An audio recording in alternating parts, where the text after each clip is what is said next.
This is the Tristan Law Show. If it's your first time here, welcome. And if you've been here before, welcome back. I'm Tristan Law, semi-retired pro wrestler and your host. WWE Crown Jewel delivered some big moments from Cody Rhodes and Liv Morgan claiming new championship rings, which we'll talk about. To Bronson Reed and Seth Rollins having unfinished business. And let's not ignore the chaos with the Bloodline. Plus, we've got news that Goldberg is retiring. I'm covering it all, every highlight, every twist, and what's next. Welcome to the Tristan Law Show. Thanks so much for joining me here today. Yesterday, I think we got a really solid pay-per-view PLE from WWE yesterday afternoon. And we're going to look at all of the matches, some of the ups and downs. Some things we're not really going to look into too much because it's really not worth the time. But let's take a look at the men's and women's Crown Jewel championship matches. Starting with Cody's victory over Gunther. Look, I think it was a great match. The match served its purpose. Oh, and if you have any comments about WWE Crown Jewel, be sure to drop that in the comments. Whether you are doing it live or on demand right now, whichever way you're watching it, be sure to drop your comments, and I want to hear from you. But looking at that match with Gunther and Cody Rhodes, I think it was a really solid match. You know, you always get a good match out of Cody Rhodes, and you always get a good match out of Gunther. So, you know, that definitely delivered there like it was supposed to. However, you know, I feel like between both matches, for the Crown Jewel matches between the women and the men, it was just like, meh. It's just a match just to have a match. You know, something we want to do for, you know, for the king in Saudi Arabia by giving him his own, like, special content, his own ring and stuff like that. So what they did was, like, the matches felt like they didn't really have anything to give. Look, in the end, they got the rings. You know, you see Triple H there in the middle holding up the hands of his champions, the Crown Jewel champions, Cody Rhodes and Liv Morgan. But it's just like they don't get to take the belts home. They don't get to defend the championships. It's just something that it's just like one and done. It's one and done. And to me, it just feels like it would have been a whole lot better if the wrestlers just put their championships on the line, because now we're going to roll into a new week of WWE television, Monday Night Raw and Friday Night SmackDown, and it's just going to be like, all right, well, that happened, but it didn't really happen, right? Because there's no real big implications from winning or losing the matches.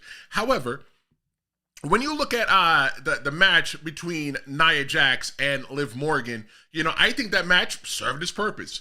There was a little bit more implications after that match. There is a story that's going to occur in that match, and it's been the story that they've been telling the whole entire time. And the whole entire story that they've been telling the whole entire time is Nia Jax's insecurities around Tiffany Stratton being the Miss Money in the Bank, having the woman's Money in the Bank. And for those of you that don't know, that you've been living underneath a rock, having the Money in the Bank means that you can cash in your championship against any champion, any champion that you want. And everybody wants to go for the big belt, right? It's like when you go to a bar and they talking about this open bar, you want to drink all the expensive stuff. So, you know, I understand why Nia Jax is on edge, but Tiffany Stratton is her homegirl. That's her homegirl right here. You see Tiffany Stratton getting ready to cash in the Money in the Bank, right? But you have Nia Jax in the green. She's sitting there, she's laying there, and she's like pooped. She just almost won against Liv Morgan. However, I think that Tiffany Stratton was going to take that opportunity to cash in against Liv Morgan. If she cashed in against Liv Morgan, Nia Jax wouldn't have to finish the match. The match is done. But no, Nia is just so self-centered and just so worried. I think that Nia Jax needs a little bit of therapy. However, the reason why Nia Jax lost that match was because, you know, Nia Jax's eye wasn't on the ball. If her eye was on the ball like it was supposed to be, she definitely would have won that match. But nope, she was more worried about Tiffany Stratton, somebody that's supposed to be her friend. If that's supposed to be a homegirl, why are you worried about her so much? I don't know.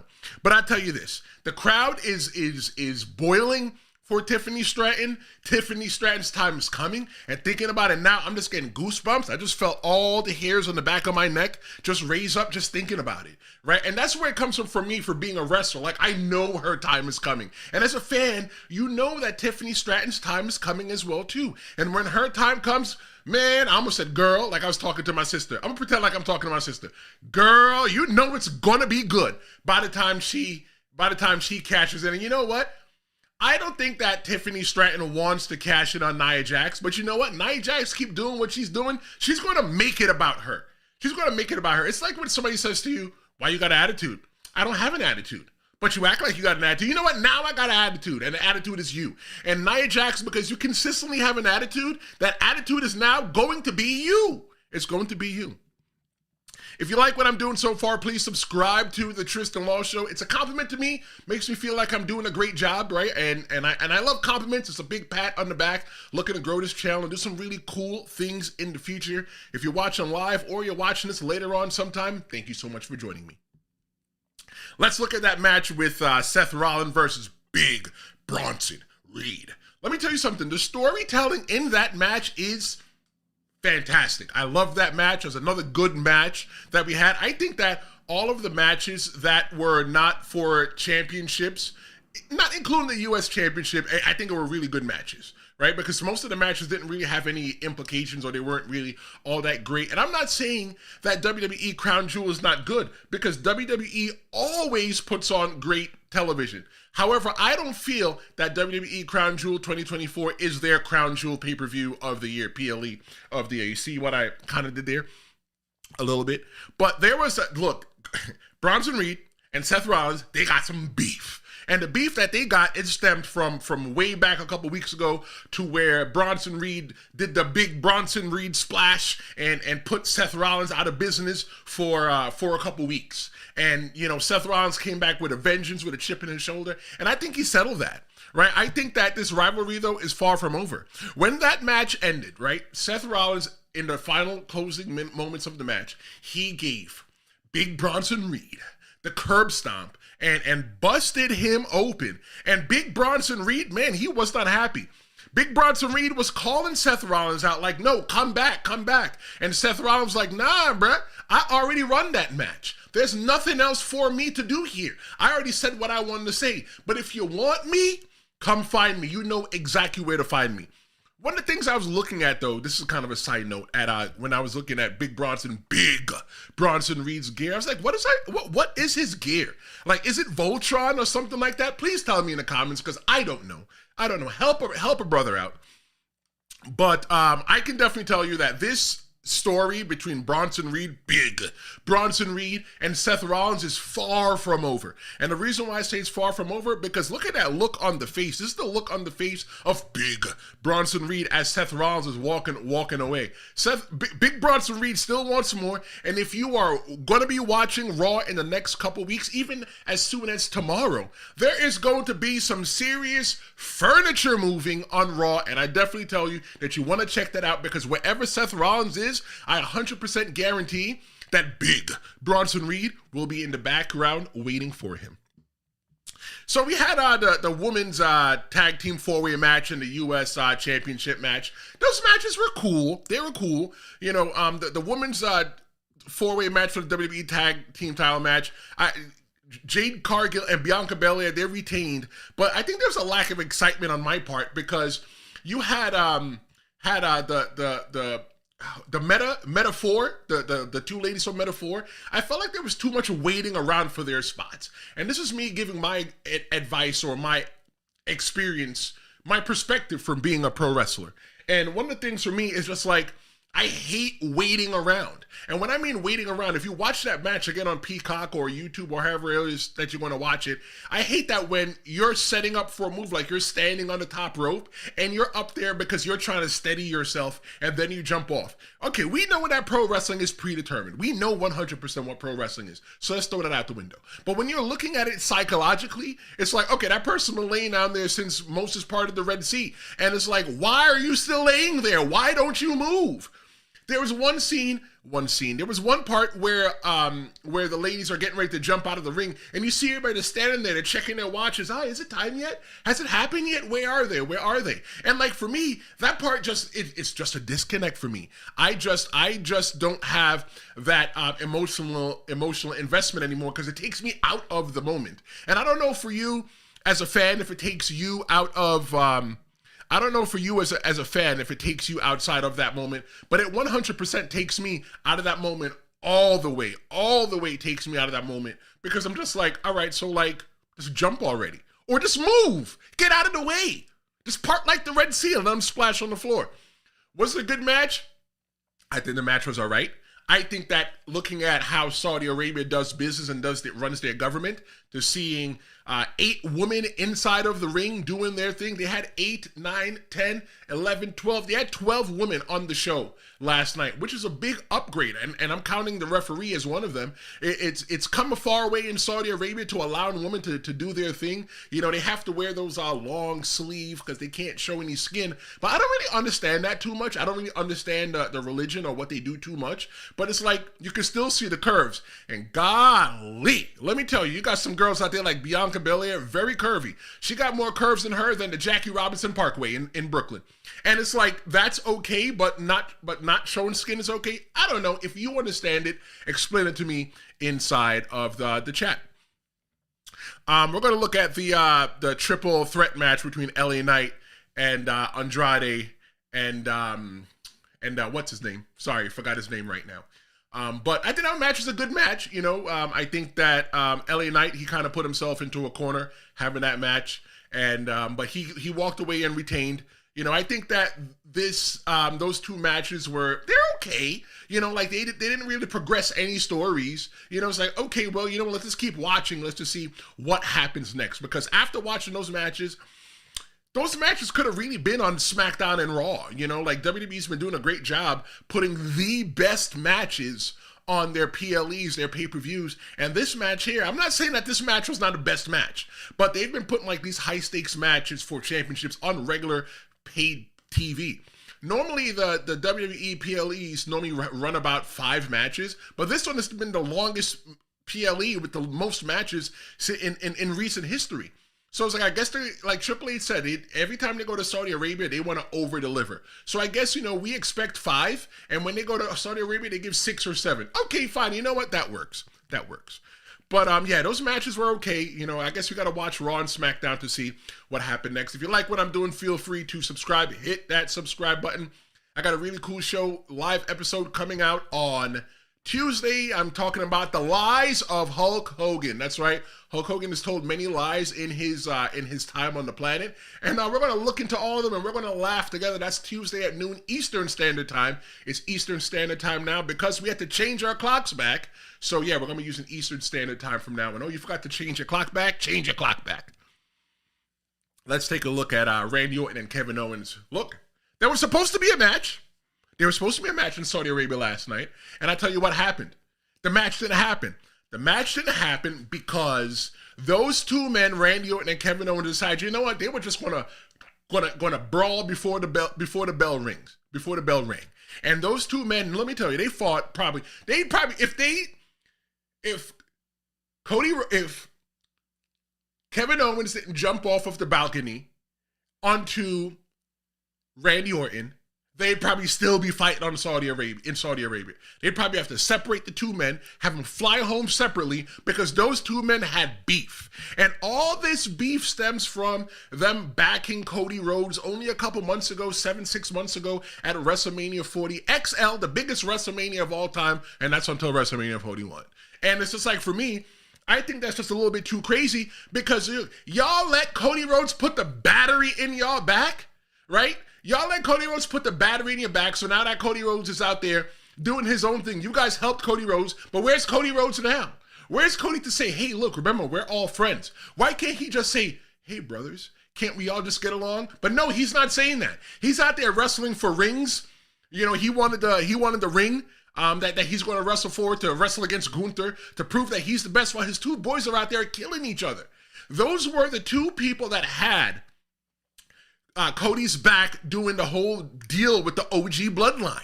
And now they're out there fighting each other tooth and nail. When they are done, Cody Rhodes has some beef. And you know what? As I said before in a previous episode, and it was called, Here's the Problem with Cody Rhodes. Cody's going to have to watch his back because Randy's coming for him. Randy's got his butt kicked by the Bloodline. He's had so many other things. He even had Kevin Owens jump off and drop the elbow on him, and he had to be wheeled out of the arena at Crown Jewel last night. Yo, Randy Orton being a good guy's not working for him. It's not working for him. Randy Orton needs to go back to his roots. He needs to go back to being a heel like he's supposed to be. Because when he's being a good guy, look what's happening to him. He wants to kiss babies. He wants to pal around with the boys. No, damn all that, Randy. Go back to who you are. Go back to being the Viper. Go back to being the legend killer. Because right now you got a legend in front of you. You got a legend in the making. You got Cody Rhodes, right? That once you're done with Kevin Owens, set your sights on Cody Rhodes. I wouldn't be surprised if I see you see a Royal Rumble match between Cody Rhodes and Randy Orton. Hey, keep your eyes open for that.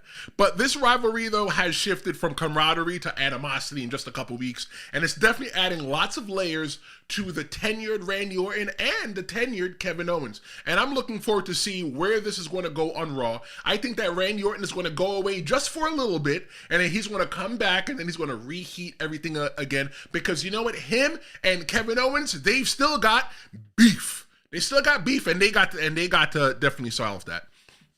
Looking at the OG Bloodline versus the new Bloodline, I think that was a really good match. That was a really good match to open the show, and I felt that if that match was the main event, you definitely get some kind of implication. I think that would have been a really good main event. It would have been a really good main event. And the reason why it would have been a really good main event is because of the end.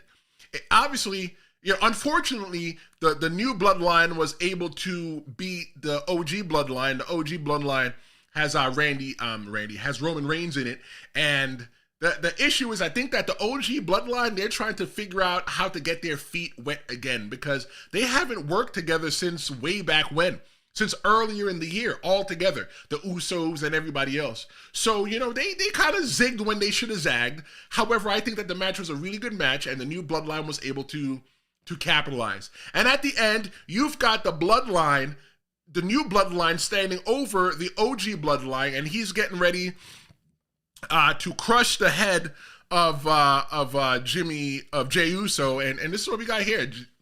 Sami Zayn is forced with a very tough decision, and Solo Sikoa's like, hold on, everybody, let's see what Sami is going to do.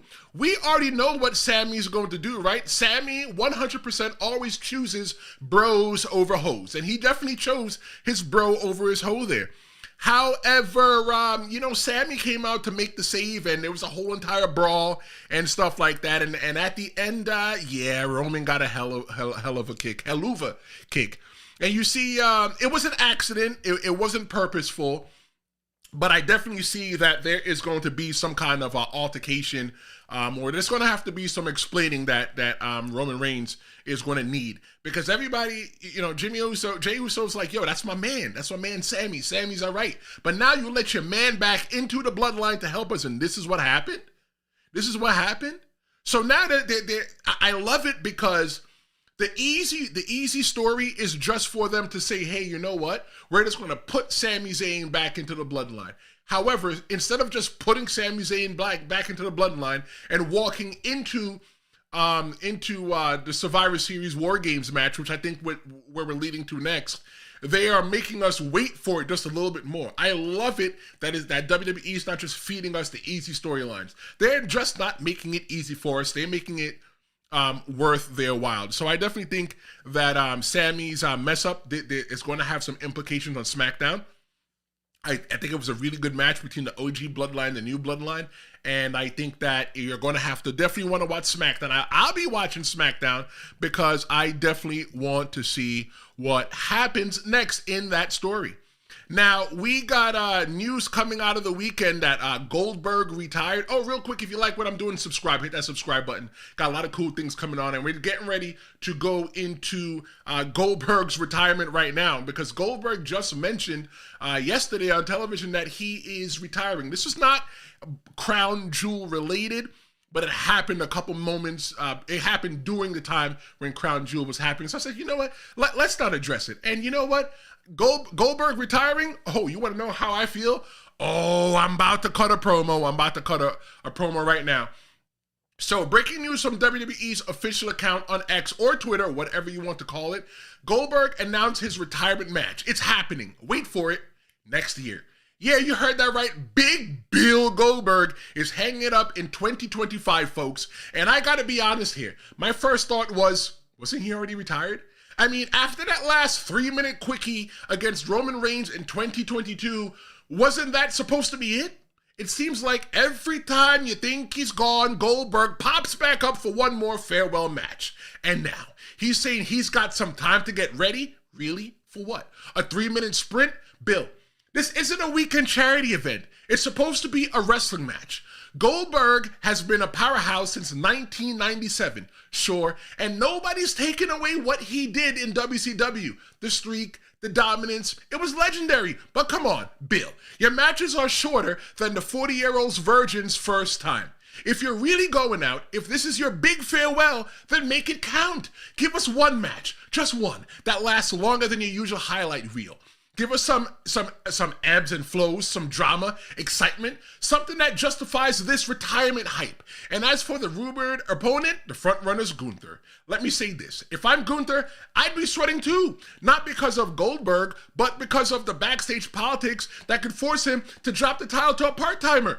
Gunther's been out here every week proving he's one of the best, carrying the WWE World Heavyweight Championship with pride and giving the fans matches with grit, technical skill, and intensity. And now you want him to just go down for a guy who hasn't wrestled a full-length match since Jesus was a child?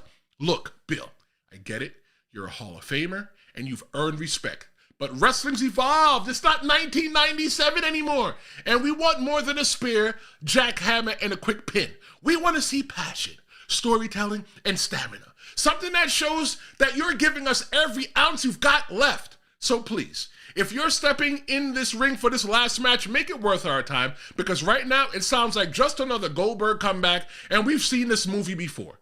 2025, Goldberg's big retirement, but let's be real, folks. It's probably just another chapter in the never-ending saga of the one more match. So Goldberg, bring your best, bring some fire, bring something more memorable for once, because if this is your last match, make us believe it. Thanks so much for joining me on the Tristan Law Show. Don't forget to like, share, and subscribe if you like what I did. I'll be back on Tuesday for another episode live of the Tristan Law Show. We're going to be talking about all the lies that Hulk Hogan has told in his whole entire time. And you don't want to miss it. You want to make sure that you want to be there. Thanks so much for joining me today, and enjoy the rest of your weekend. I'm Tristan Law, and this is the Tristan Law Show, and I'll see you next time.